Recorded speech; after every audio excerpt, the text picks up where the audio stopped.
이스라엘 자손이 다시 여호와의 목전에 악을 행하였으므로 여호와께서 그들을 40년 동안 블레셋 사람의 손에 넘겨주시니라. 소라 땅의 단 지파의 가족 중에 마누아라 이름하는 자가 있더라. 그의 아내가 임신하지 못함으로 출산하지 못하더니 여호와의 사자가 그 여인에게 나타나서 그에게 이르시되, 보라, 네가 본래 임신하지 못함으로 출산하지 못하였으나 이제 임신하여 아들을 낳으리니 그러므로 너는 삼가 포도주와 독주를 마시지 말며 어떤 부정한 것도 먹지 말지니라. 보라, 내가 임신하여 아들을 낳으리니 그의 머리 위에 삭도를 대지 말라. 이 아이는 태에서 나옴으로부터 하나님께 바쳐진 나실인이 됨이라. 그가 블레셋 사람의 손에서 이스라엘을 구원하기 시작하리라 하시니, 이에 그 여인이 가서 그의 남편에게 말하여 이르되, 하나님의 사람이 내게 오셨는데 그의 모습이 하나님의 사자의 용모 같아서 심히 두려움으로 어디서부터 왔는지를 내가 묻지 못하였고 그도 자기 이름을 내게 이르지 아니하였으며, 그가 내게 이르기를, 보라, 내가 임신하여 아들을 낳으리니 이제 포도주와 독주를 마시지 말며 어떤 부정한 것도 먹지 말라. 이 아이는 태에서부터 그가 죽는 날까지 하나님께 바쳐진 나실인이 됨이라 하더이다 하니라.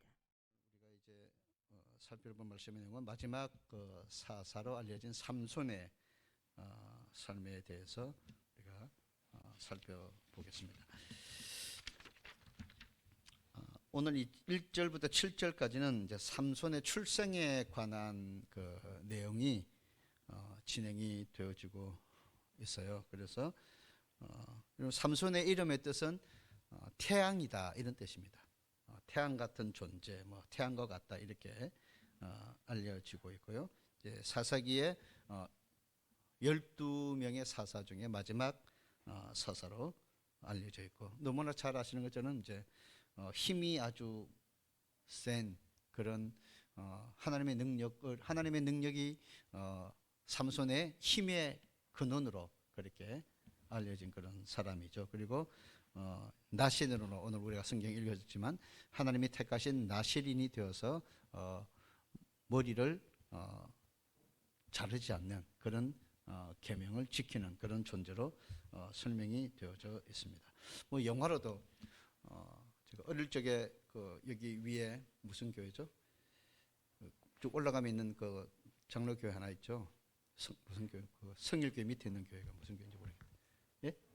서광교회 거기 여름 성경학교 할 때 이전에는, 지금은 뭐 그런 게 영화가 워낙 흔하고 뭐 언제든지 볼 수 있는, 그때는 영화 보기가 정말 어려웠어요. 그래서 그때 슬라이드 영화를 삼손과 들릴라를 틀어준 적이 있습니다. 그래서 제가 성경학교 때 그 영화 보려고 거기에 쫓아갔던 기억이 나거든요.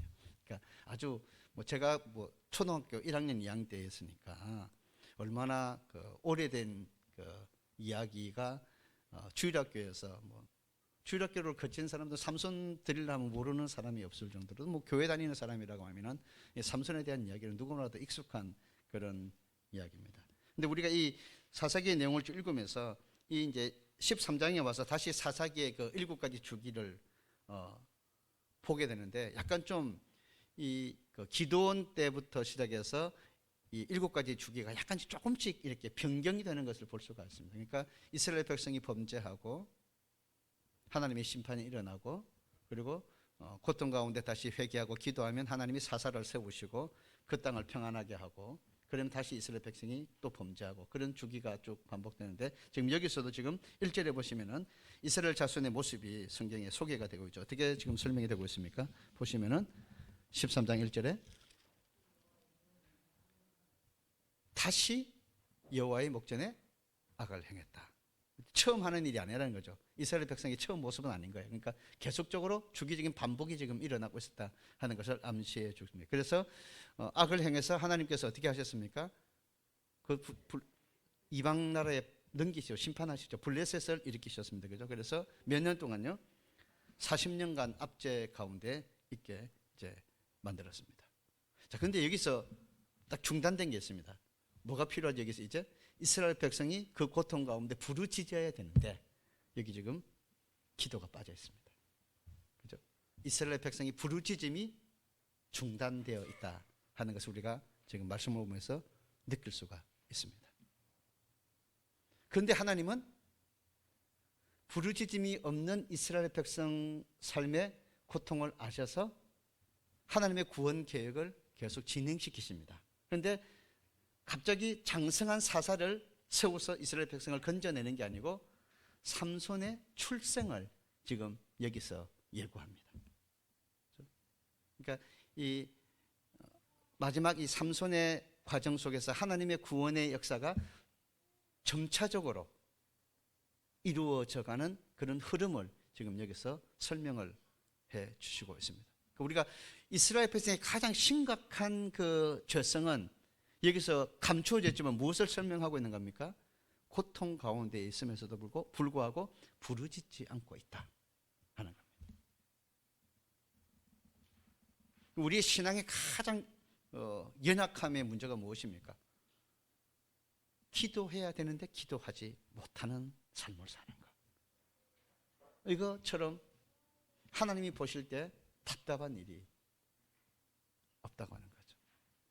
그런데도 하나님은 또 역시 구원의 역사를 중단하지 않고 일으키신다. 그러니까 우리가 참 하나님의 모습을 보면서 너무너무 하나님의 은혜가 큰 거예요.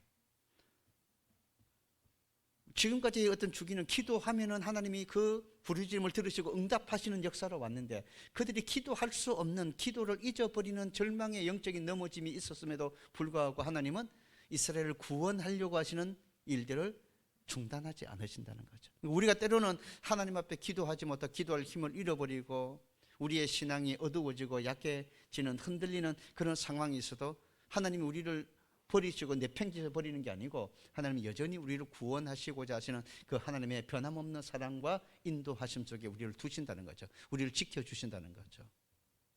이게 오늘 이 말씀이 우리에게 주시는 작은 메시지입니다. 그런데 이스라엘 백성은 왜 기도하지 못했겠습니까? 오늘 여기 교재에 보시면 이스라엘 백성이 기도하지 못하고 있는 이유를 간접적으로 설명을 했습니다. 뭐라고 했냐면 악을 행하면서도 스스로는 그것이 죄라고 생각하지 않는다는 거예요. 우리가 뭐 그럴 수도 있지, 그 정도는 뭐 다 그런 거지, 이렇게 생각한다고 하는 것이죠. 그런데 자기들이 생각할 때는 악하지 않은데 하나님이 보실 때는 그게 악한 거죠. 죄의 기준을 어디에다 두느냐, 나의 도덕적 기준에 두느냐 아니면 하나님의 말씀에 두느냐 하는 것이죠. 우리 믿음을 한번 돌아보세요. 내 판단과 결정의 가치 기준을 어디에다 두는 겁니까? 여러분의 지혜에 두는 겁니까? 여러분의 경험에 둡니까? 여러분의 판단에 두는가요? 아니면 하나님의 말씀에 두는가요? 내가 분명히 죄가 아닌데도 하나님의 죄라고 말씀하시는 부분이 있을 수 있잖아요. 하나님의 길과 우리의 길이 다르다고 그랬고 그분의 생각과 우리의 생각이 다르다고 했으니까요. 내가 볼 때는 이게 옳지 않은데 하나님 그게 옳다고 여기실 수 있잖아요. 근데 누가 더 옳은 겁니까? 우리의 믿음의 고백은 하나님이 더 옳다고 믿는 거죠. 그렇죠? 이게 우리의 믿음의 고백 아닙니까? 분명히 내 생각과 다른 길로 가는데 그 다른 길로 이끌어가는 그 길이 더 선하고 복된 길이라고 우리가 믿는 거죠. 그게 하나님의 자녀들의 모습이 아닙니까? 안 그러면 우리는 늘 고집스럽게 하나님 앞에 반항하며 살아가는 그런 사람이 되는 거예요. 하나님, 그게 아닌 것 같습니다. 그건 좋은 길이 아닌 것 같아요. 그건 바른 길이 아닌 것 같습니다. 그렇게 우리가 계속해서 하나님의 그 이끄심 안에서 내가 버틴기면은 우리는 하나님의 뜻을 따라 살 수가 없는 거죠.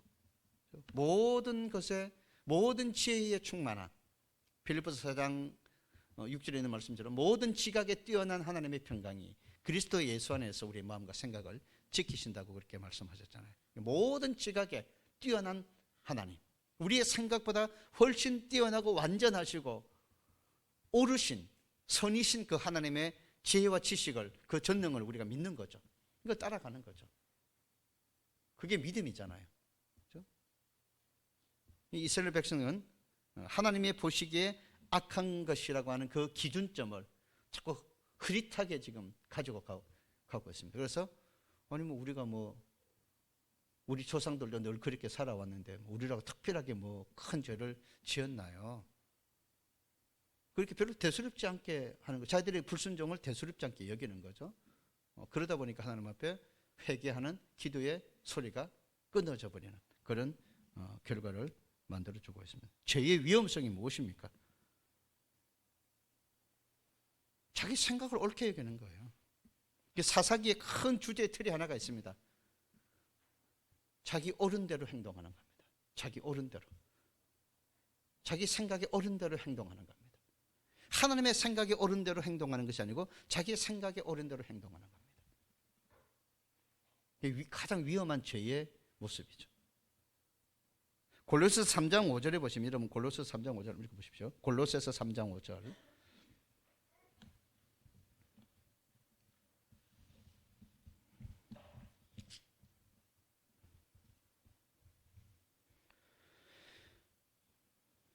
골로새서 3장 5절 읽겠습니다. 시작. 그러므로 땅에 있는 지체를 죽이라. 곧 음란과 부정과 사욕과 악한 정욕과 탐심이니 탐심은 우상 숭배니라. 아멘. 죄의 핵심은 우상 숭배입니다. 근데 그 우상 숭배의 가장 깊은 밑바닥에 뭐가 깔려 있다고요? 탐심이 깔려 있습니다. 왜 우상 숭배합니까? 탐심 때문에 그렇습니다. 이스라엘 백성이 가나안 땅에 들어가서 왜 가나안에 많은 그 우상들에게 빠져버립니까? 분명히 하나님이 경고했잖아요. 거기 들어갈 때에 그 땅의 풍습, 그 땅의 신들 섬기지 말고 따라가지 말라. 누누이 광야 40년 동안 입버릇처럼 가르치고 또 가르쳤습니다. 그런데 그들은 가나안에 딱 들어가서 얼마 가지 못해서 금방 가나안 문화에 물들고 가나안 땅에 섬기던 우상들에게 빠져버렸습니다. 왜요? 탐심이에요. 그렇게 하는 것이 훨씬 더 자기에게 이득이라고 생각했습니다. 다른 사람들이 다 그렇게 사니까 그렇게 살지 않으면 자기는 경제적인 손실이나 생활의 손실이 올 거라고 그렇게 받아들였습니다. 느껴졌습니다. 그래서 하나님이 주신 것이라고 생각하지 않고 바알이 준 것으로 생각하고 가서 바알에게 제사 드리고 분향하고, 그렇게 하면은 또 농사가 잘 되고 곡식이 과일이 잘 된다고, 이렇게 다른 사람들이 다 그렇게 생각하고 섬기니까 농사는 곡식은 하나님이 주는 게 아니고 바알을 잘 섬겨야 얻는 것이다 하는 그런 탐심이 그들의 마음속에 작용하는 거죠. 그래서 바알에게 쫓아가는 거죠. 근데 하나님은 호세아서에서 그렇게 말했잖아요. 내가 준 건데, 금과 음과 모든 것이 내가 너희에게 준 것인데 나를 잊어버리고 바알이 준 것처럼 거기 가서 섬기는 그런 너희의 모습을 내가 본다고 주님이 안타까워 하셨잖아요. 오늘 우리 마음에 모든 하나님을 떠나 있는 우리 마음은 탐심에서 사실 기인합니다. 더 가지고 싶고, 더 누리고 싶고, 더 편안하고 싶고, 이 본능이죠. 육체의 정욕과 안목의 정욕과 이생의 자랑에 탐심이 우리로 하여금 하나님을 자꾸 떠나게 하고 말씀을 떠나게 만든대. 근데 여러분, 여기 아주 중요한 표현이 하나 있습니다. 우상은 우리를 속인다는 겁니다. 그게 우상이 아닌 것처럼, 그게 문제가 없는 것처럼 우리를 속이는 거예요. 그게 더 훨씬 더 우리의 삶을 행복하게 만들어준다고 자꾸 우리를 속이는 거예요. 갈라디아 6장 7절에 스스로 속이지 말라고 그렇게 성경이 말씀했어요. 우리는 스스로 늘 속이는 거예요. 아니야, 이 정도는 괜찮은 거야. 아니, 이럴 때는 이게 훨씬 더 지혜로운 거야. 그렇게 사는 것이 마치 맞는 것처럼 나를 속여요. 말씀은 아니라고 하는데 나는 스스로 말씀을 넘어서 나를 속이는 거예요. 괜찮아. 스스로 위로하는 거예요. 다 그런 거야. 뭐 그럴 수도 있는 거야. 어쩔 수 없어. 그렇게 하지 않으면 힘들어. 못 살아. 말씀은 맞지만 그렇게 하면은 어떻게 살아? 다들 그렇게 살고 있어. 이게 스스로 자꾸 속이는 거예요. 야, 이게 무슨 뭐 큰일이라고. 하나님도 다 이해하실 거야. 자기를 자꾸 속이는 거예요. 그러니까 탐심을 따르고 세상을 따르는 것은 자꾸 나를 스스로 속이는 거예요. 그게 죄라고 얼마나 하나님이 기뻐하지 않는 것이라고 한다면, 느낀다면 내가 그걸 하겠어요? 그런데 스스로 이 정도는 괜찮다고 하는 스스로의 위로, 스스로의 속임을 가지고 하나님을 자꾸 등지고 사는 거예요. 말씀을 등지고 사는 거예요. 그런데 그게 하나님이 보시기에 악한 것이라는 것을 이스라엘 백성이 몰랐다는 거죠. 이게 엄청난 유혹인 거예요. 마귀가 오늘날 시대에 어떻게 우리를 유혹합니까? 하나님 섬기지 마라 이렇게 유혹하지 않습니다. 그러면 누가 그것을 따라가겠습니까? 우상에게 가서 형상이 엎드려 절하라 그러면 누가 그것을 하겠습니까? 아무도 하지 않습니다.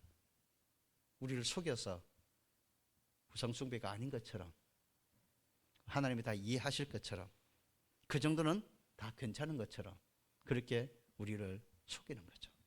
그 속임에 우리가 따라가는 거죠. 마귀가 그렇게 하는 거예요. 좀 더 편하게 예수 믿어라. 그렇게까지 안 해도 괜찮다. 무슨 일, 뭐 그렇다고 해서 큰일 나겠어? 이렇게 우리 스스로를 자꾸 위로하게 하고 속이게 만들어서 진짜 주님을 향한 온전한 그 순전한 믿음을 자꾸 잃어버리게 만들고, 우리의 믿음을 가장 현실적인 믿음으로 자꾸 만들어가는 거예요. 하나님을 향한 신뢰와 그분을 정말 순전하게 사랑하고 그 말씀을 순전하게 믿고 따라가려고 하는 믿음이 어느새 오늘날의 현대 그리스도인들에게 자꾸만 없어지고 있어요. 지혜롭지 않는데 지혜로운 것처럼 자꾸 우리를 속인단 말이에요. 그래서 그리스도인은 많은데 진짜 능력 있는 그리스도인이 없다는 거예요. 하나님의 말씀으로 세상을 이기는 믿음을, 기도로 세상을 이기는 믿음을 가진 사람은 자꾸 줄어든다는 거예요. 그러니까 기도로 나의 문제를 반드시 이겨내려고 하는 그런 정말 엎드림이 우리에게 없다는 거예요. 말씀으로 이겨내려고 하는 철저한 순종이 우리에게 이제 자꾸 없어지고 있다는 거예요. 하나님의 보시는 관점, 하나님의 눈을 우리가 다시 좀 생각해 보셨으면 좋겠습니다. 내가 바라보는 관점, 다른 사람이 바라보는 관점보다도 훨씬 더 정확한 것, 그리고 분명한 것은 하나님이 말씀하시는 것이고 하나님이 보시는 눈이다. 그럼 우리가 늘 우리의 마음을 밝혀서 자꾸 누구를 보려고 해야 됩니까? 하나님의 눈을 의식하려고 하고 하나님의 말씀의 뜻을 늘 생각하려고 하고 하나님이 옳다고 하시는 일에 내 마음과 삶을 자꾸 가져가려고 하는 그런 거룩한 노력들이 우리에게 필요하다고 하는 것이죠.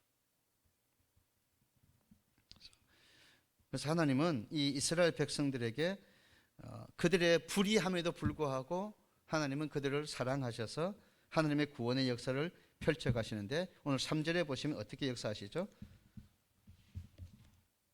3절에 보시면 여호와의 사자가 그 여인에게, 마노아의 아내에게 찾아가죠. 그죠? 찾아가셔서 뭐라고 이야기하십니까? 아들을 낳을 것이다. 이렇게 말씀하셨습니다. 그죠? 새로운 출생을 예고했습니다. 그런데 지금 상황은 어떤 상황입니까? 임신하지 못하는데, 불가능한데 네가 아들 낳을 거다 이렇게 말씀하는 거잖아요. 그러니까 이 말씀이 무엇을 암시하는 거죠? 하나님의 능력이 아니면 안 된다고 하는 것을 이야기하는 거예요. 이스라엘 백성의 구원이 삼손에 의해서 이루어진다는 것입니까? 하나님의 능력에 의해서 이루어진다는 것을 지금 보여주는 거예요. 그죠? 이런 일들이 뭐 성경에서 우리 보잖아요. 그죠? 원래 사라도 아이를 낳지 못하는 경소가 끊어졌잖아요. 이미 자연적으로 출생이 불가능하잖아요. 그런데 하나님이 이삭을 약속을 하시잖아요. 그죠? 그래서 여호와의 사자가 그 아이의 삶에 대해서 이제 예견적인 메시지를 주시죠. 어떤 이야기를 하시는 거죠? 자, 5절에 보시면은요, 임신하여 아들을 낳을 것인데 머리 위에 뭘 대지 말라고요? 삭도를 대지 말라. 머리 밀지 말라는, 칼을 대서 머리를 자르지 말라는 이야기죠. 그죠? 태에서부터 나오진 어떻게 된다고요? 하나님께 바쳐지는 나세린이 된다. 그리고 또 뭐라고 그랬습니까? 그 아이가 블레셋 사람의 손에서 너희를 건지는 구원자가 될 거다. 사사가 될 거다. 그렇게 말씀을 해 주셨습니다. 자, 민수기 6장 1절부터 보시면요, 나실인에 대한 이야기가 쭉 나와요. 한번 보실까요? 민수기 6장입니다.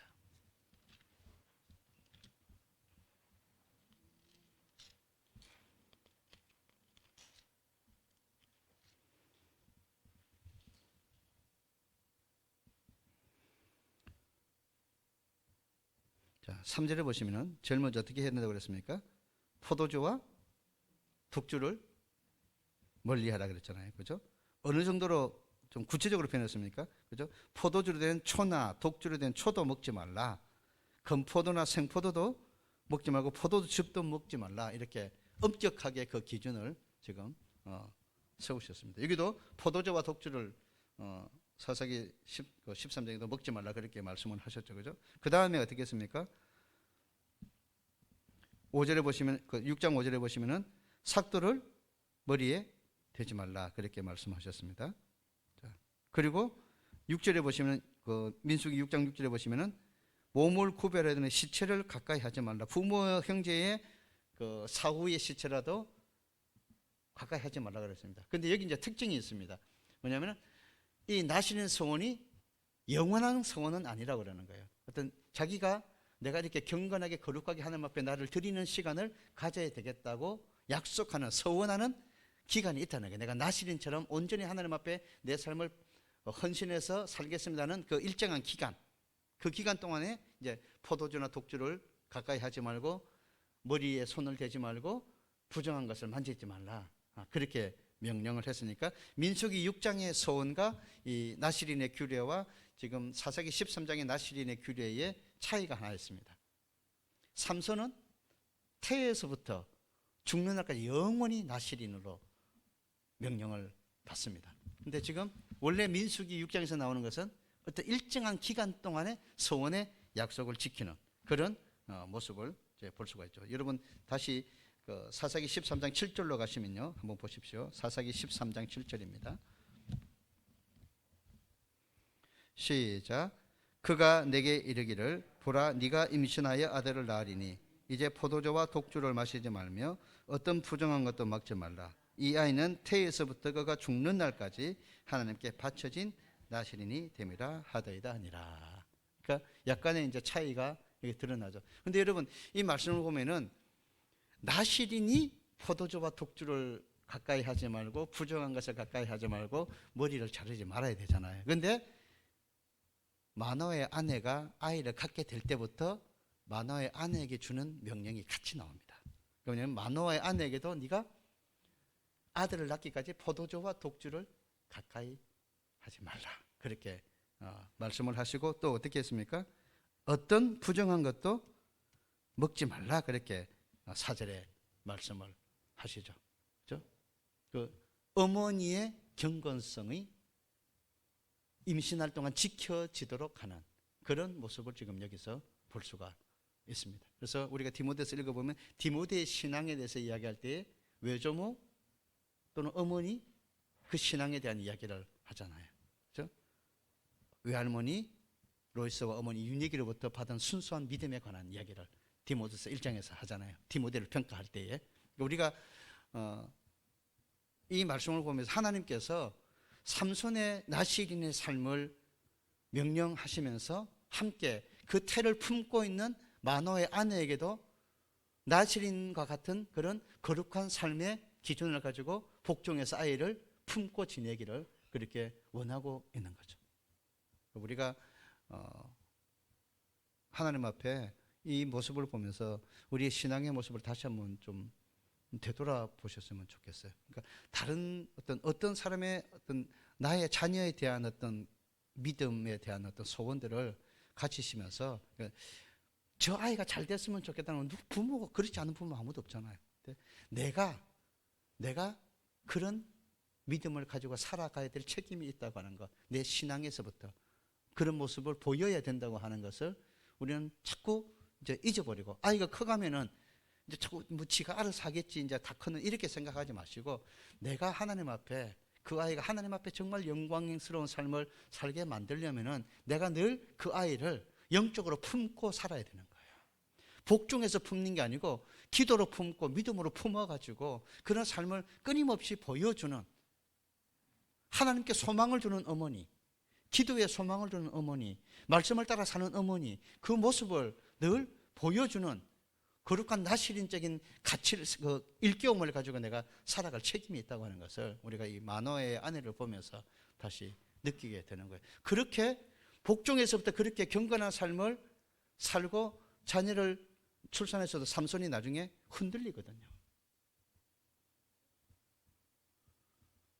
그냥 중도의 나시린의 삶의 가치를 온전히 이루지 못하다가 마지막에 가서 마지막 생명을 걸고 하나님 앞에 자신의 나시린적인 삶을 회복해가는 그런 모습을 우리가 지금 이제 사사기를 공부하면서 다시 볼 수가 있는 거거든요. 그래서 하나님 앞에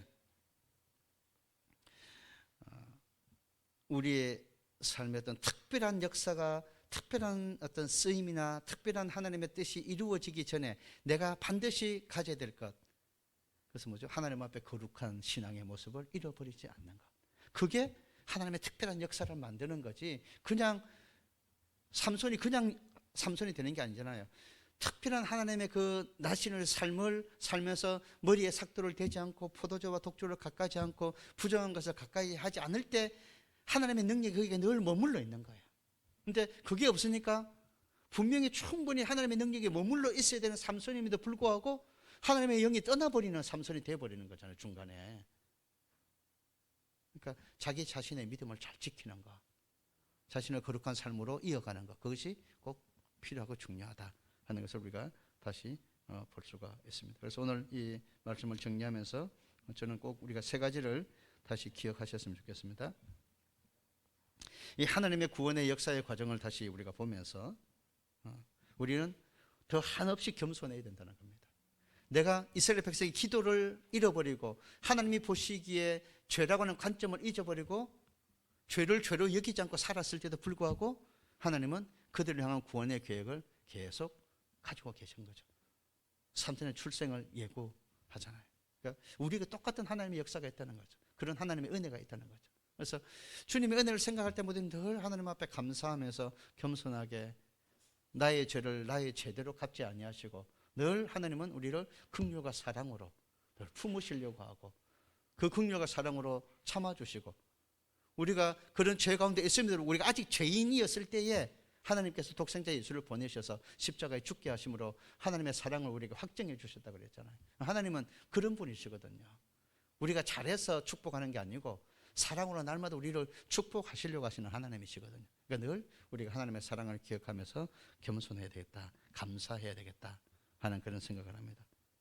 그리고 또 한 가지가 뭐겠습니까? 그렇기 때문에 우리가 늘 빚진 자의 마음을 가져야 합니다. 늘 우리는 그렇게 은혜로 덮어져서 사는 사람이고 은혜에 의해서 사는 사람들이거든요. 그래서 우리가 늘 그런 빚진 자의 마음을 가지고 다른 사람을 축복하고 용서하고 사랑하려고 하는 그런 마음으로 사는 것, 그것이 우리에게 필요하다고 하는 것입니다. 큰 두 번째는 우리의 경건성을 잘 좀 크게 우리가 좀 생각하자는 거예요. 내 믿음의 경건성을 좀 크게 좀 마음에 생각하고 품고 살자는 거예요. 뭐 꼭 부모로서가 아니고 성도로서 정말 하나님께서 우리를 통해 큰 역사 이루시도록 하나님의 역사가 우리를 통해서 희미하게 나타나고 작게 나타나도 괜찮다고 생각하는 믿음이 되지 말고 정말 우리 믿음을 잘 지켜서 나를 통해서 하나님이 큰 영광을 받으시는 역사가 일어날 수 있도록 내 믿음의 그릇을 깨끗하게 늘 잘 가꾸자 하는 것이죠. 그래서 바울이 우리에게 그 사실을 설명했지 않습니까? 하나님의 집에는 금과 은과 나무와 질그릇도 있지만 어떤 사람이 쓰임을 받습니까? 자기를 깨끗하게 하는 사람이 쓰임을 받는 거잖아요.